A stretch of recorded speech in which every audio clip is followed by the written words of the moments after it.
Section 1. You will hear a talk between a customer and a travel agent. First, you have some time to look at questions 1 to 10.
Now listen carefully and answer questions 1 to 10. Good morning. I'd like to book a flight to Toronto, please. Certainly. Flying from Sydney? Yes, on Thursday, please. Thursday the 16th, right? There are 3 flights that day. Do you prefer flying with any particular airline? I've heard that Air Canada is good, but expensive. Is there a big difference in prices between the airlines? I'll be flying business class. Yes, there is. Air Canada is the most expensive airline at $4,000 to $6,000 for business class, depending on the date of return. Qantas is $3,000 to $6,000, and Pacific, the budget airline, charges between $2,000 and $3,500. Wow, that's quite a difference in prices. I'm returning on from Wednesday 22nd. So could you check the return prices for me? Sure. Let me just enter the return date into the computer. OK. Air Canada has tickets for $4,600. Qantas has them for $4,200. Pacific has tickets for $3,200. Those prices all include taxes and surcharges. OK. Before I make a decision, I would like to know the departure and arrival times in both directions. Of course. Let's look at Air Canada first. Leaves Sydney at 10 a.m. and arrives in Toronto at 10 a.m. local time. There's a stopover in Vancouver. The Qantas flight leaves Sydney at 1:45 and arrives at 10:15 a.m. There's also a stopover in Vancouver, but it's shorter than the Air Canada one. Pacific flies via Los Angeles and leaves at 6:15, arriving at 11:55 p.m. Oh, that doesn't sound very convenient. Flying by Pacific, I mean. Well, budget airlines do offer cheaper tickets, but they are often not so advantageous in other ways. How about the returned flights? Let me check.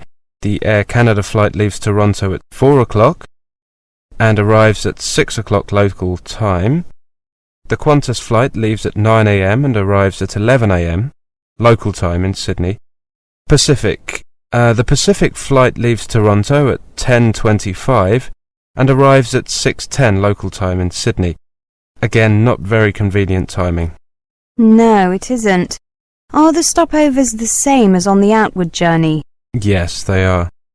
Well, I have a business appointment on Wednesday the 22nd in the morning, so unfortunately I can't take the Qantas flight. The Pacific flight times are too inconvenient, so I'll take the Air Canada flight, even though it's more expensive. Right, I'll book that for you, shall I? Do you have your passport with you? Yes, I do. Here you are. Thank you. I'll just enter your details. OK. Could you just check this printout?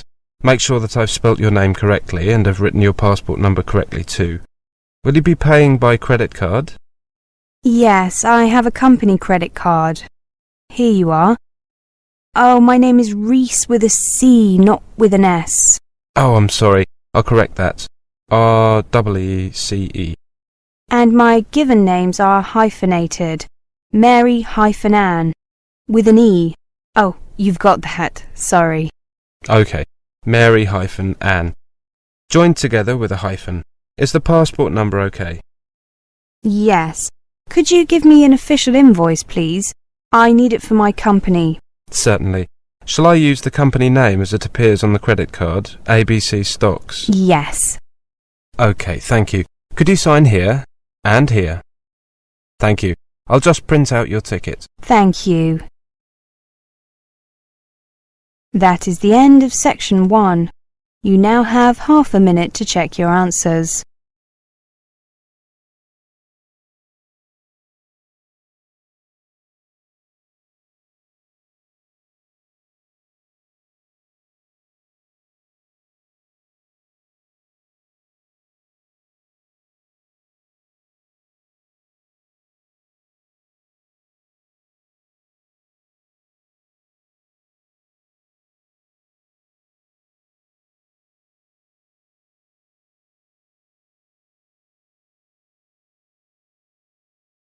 Section 2. You will hear a monologue. First, you have some time to look at questions 11 to 20.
Now listen carefully and answer questions 11 to 20.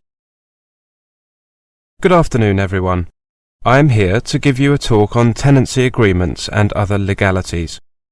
If you rent a flat or a house or bedsit, you will have a tenancy agreement or lease.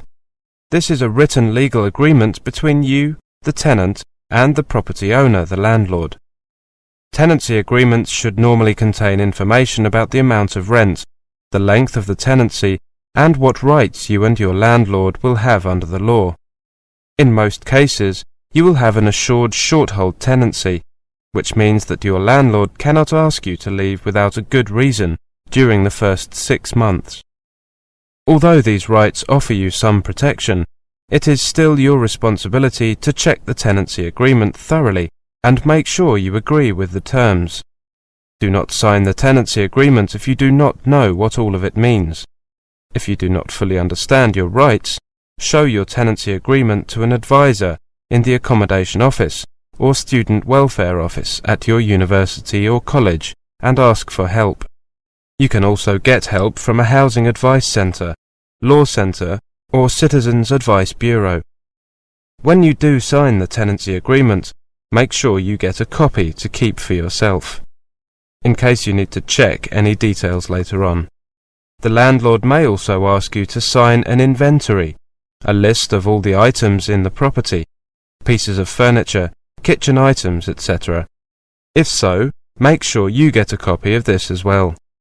Check that it is correct and that any existing damage to these items is included before signing it. If your landlord does not provide an inventory, you should make one yourself and send a copy to the landlord. Let's take a look at payments. Before you move into private accommodation, you will probably be asked to pay a deposit equivalent to 1 month's rent. Make sure you get a receipt for any deposit or fees you have paid. When you leave the accommodation, if you have paid all your bills and caused no damage to the property, your full deposit will be paid back to you. If you are renting through an accommodation agency, you may also be asked to pay fees for preparing tenancy agreements and administration. You should also keep a written record of all the rent payments that you make, as you make them. If you have a dispute with your landlord, or you get behind with your rent, you should get advice as soon as possible. Remember that if you live in the same building as your landlord, or you have a room in a student or youth hostel, or university college accommodation, then this will affect how secure your tenancy will be.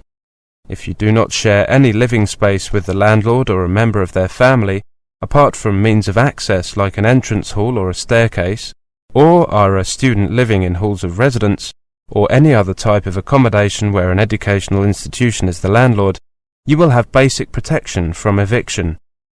Your landlord will have to end your tenancy first, either by waiting for the end of the fixed term you agreed for the tenancy, or by giving you at least 4 weeks written notice in writing to quit, or through getting a court order before you have to leave. If you share living space, for example a kitchen, living room or bathroom, with your landlord, or are in a student or youth hostel, you will be what is termed an excluded tenant, which means that you are outside the protection of the UK law which regulates tenancies and will not have security of tenure. All the landlord has to do to evict you is to give you notice, although they must give you a reasonable amount of time in which to leave.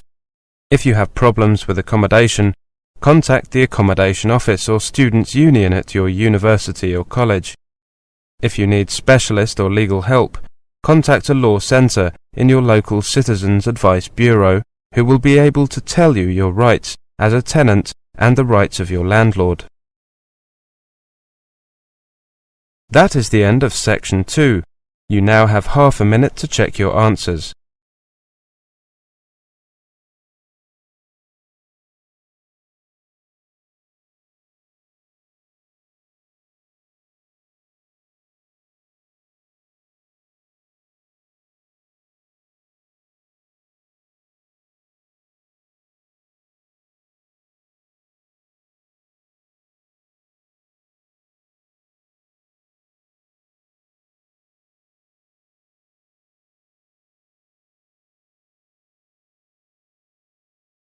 Section 3. You will hear a talk between a professor and a student. First, you have some time to look at questions 21 to 30.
Now listen carefully and answer questions 21 to 30.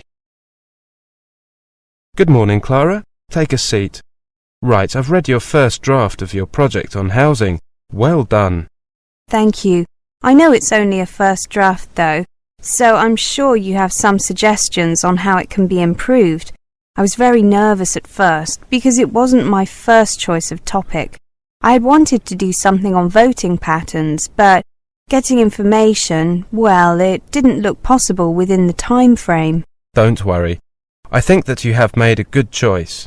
Yes, a comparison of the factors influencing house prices. Very topical. Definitely. There seems to be something about housing prices in the newspapers every day. I just wanted to compare the different factors.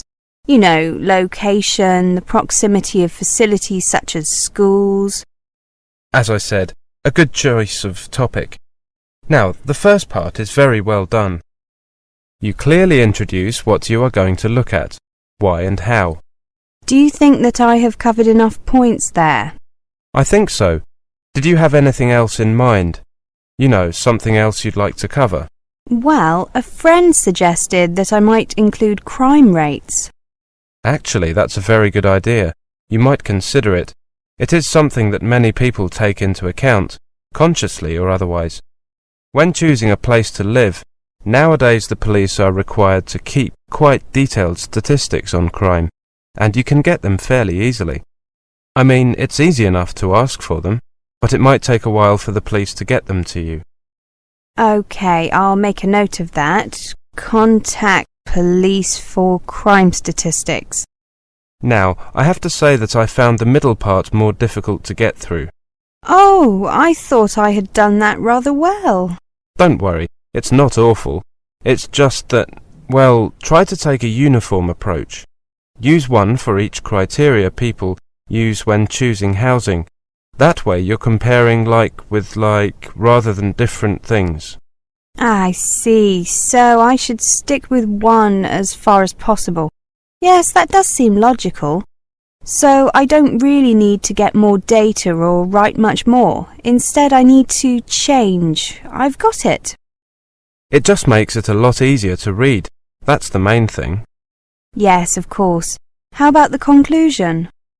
Based on the information you've provided, I think that you've done very well. You'll have to see if the new information you include changes your conclusion at all. It probably won't make a big difference, but you might see variations in some areas. OK. Do you think that I used appropriate headings? And is the bibliography OK? I know that a lot of professors look long and hard at that, whilst most students think it's unimportant. Yes, professors find the bibliography very useful. It tells us where you are getting your information from and whether those sources are appropriate. Your bibliography is fine, but you might consider changing the format. Here's a printout of the most widely accepted format. You can keep that. Thank you. And the headings? I made a few notes. Here are some suggestions. Don't feel that you have to use them. I won't be offended, but some of your headings are long-winded, whereas others are relatively short, as they should be. Thank you. I'll take a look at these later. How long did you work on the whole thing? Well, 2 months, perhaps on average of 3 hours a day. Not more than that. Probably, 150 hours? That's about what I would recommend. Anything less than 120 hours is going to be detrimental to the project. You'll probably need another 50 hours work on it in total. You've still got a month, so you should manage it easily. Yes, a couple of hours a day. Easy. I'd suggest that you come back to see me in, about, let's say, 3 weeks' time. Then you should be virtually finished, and I can have another look before you do your final proofreading, before handing it in. OK, I'll see you after one of the seminars to make an appointment. Is that OK? Certainly. Thanks, Clara. Thank you, Professor. That is the end of section 3. You now have half a minute to check your answers.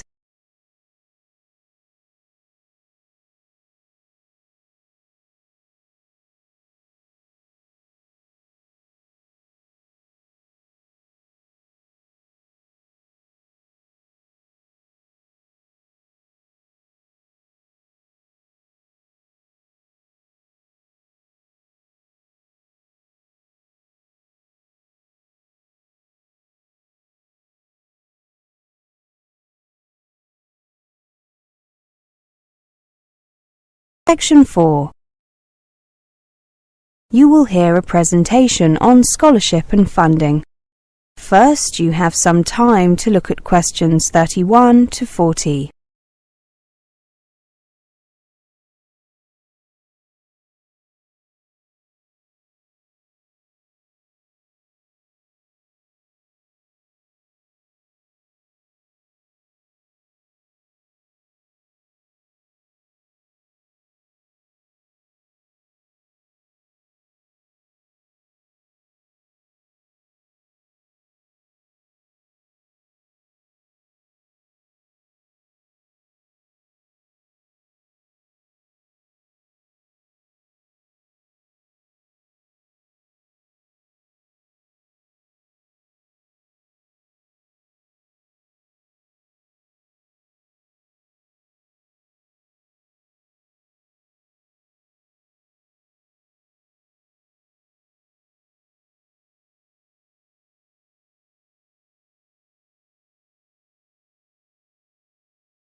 Now listen carefully and answer questions 31 to 40. Welcome to this presentation on scholarships and funding. If you are hoping for help with funding your studies in the UK, you need to get working on this as soon as you can. It is almost impossible to make arrangements for financial support once you have left your own country. Start by inquiring with your own Ministry of Education or Department of Education. Your local British Council office can provide details of awards available, including those offered by UK institutions themselves. You'll also find information and a scholarships database on their website. The main scholarship schemes available for international students include British Education Scholarships, Commonwealth Scholarships, Foreign Office Scholarships, and Overseas Students' Research Awards. British Education Scholarships are prestigious awards, enabling talented international students to study in the UK at postgraduate level. Only students studying for at least one academic year are eligible. About 2,000 new scholarships are currently awarded each year, and there are plans to expand the programme further. There are 3 types of scholarship. The first is a full award, where all the fees, a living allowance, and travel to and from the UK are paid for. Then there is a fees-only award, where all or part of the fees are paid. Finally, there is a partial award, where a combination of the fees and the allowances are paid. The value of the scholarship will vary depending on the type of the award, the length of the course, and the country from which the student comes, but it is up to a maximum of £20,000. Contact the British Council or the British Embassy in your own country for details. You must be resident in your home country when you apply. Commonwealth scholarships are awards mainly for postgraduate study, although funding for undergraduate study may be possible if there are no suitable undergraduate courses in your home country. You must be a citizen of a Commonwealth country, including the UK. A university degree or equivalent is usually required. Apply to the British Council office in your country. You must be resident in your own country when you apply. About 3,000 of these scholarships are awarded each year, and their value ranges from £5,000 to £15,000. Foreign Office scholarships are a joint initiative by the Foreign Office and certain UK higher education institutions. The awards are normally given for taught postgraduate courses. In rare cases, an award may be made for undergraduate study if the course is not available at an institution in your home country. They are funded by the Foreign Office and participating UK higher education institutions. You must normally be under 35 years of age. You must be resident in a developing country, and you must not be currently employed by your government or by an international organisation. You should be planning to study a subject related to development and be fluent in English. Apply directly to one of the participating institutions. You can ask for a list of participating institutions from the British Embassy in your country or your local British Council office. Only about 500 of these awards are made each year, and their value ranges from £7,000 to £12,000. Overseas Students' Research Awards are awards for full-time postgraduate study for a period of 1 year. They make up the difference between home and overseas students' fees. They are funded by the Ministry of Education. You must be a postgraduate research student at a publicly funded higher education institution in the UK. You will need to demonstrate academic merit and research potential. Application forms are available from UK higher education institutions, so contact the one where you want to study. For further information, contact the OSRA office via their website, www.osra.org. Actually, you can email them at osra@osra.org. On average, 1,000 of these scholarships are awarded each year, and the maximum amount is £25,000 per scholarship. That is the end of Section 4. You now have half a minute to check your answers.